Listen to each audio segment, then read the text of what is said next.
זה מרחב מוגן? זה לא נראה לי. סרט? יפה. אני בהלם. אוקיי, זה הופך להיות דוקה ששווה כסף עכשיו. יואו. אנחנו מקליטים פה משהו חי.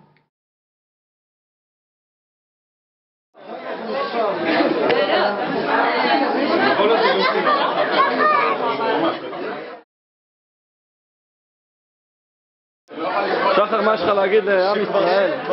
לעמוד בזה, אין ספק.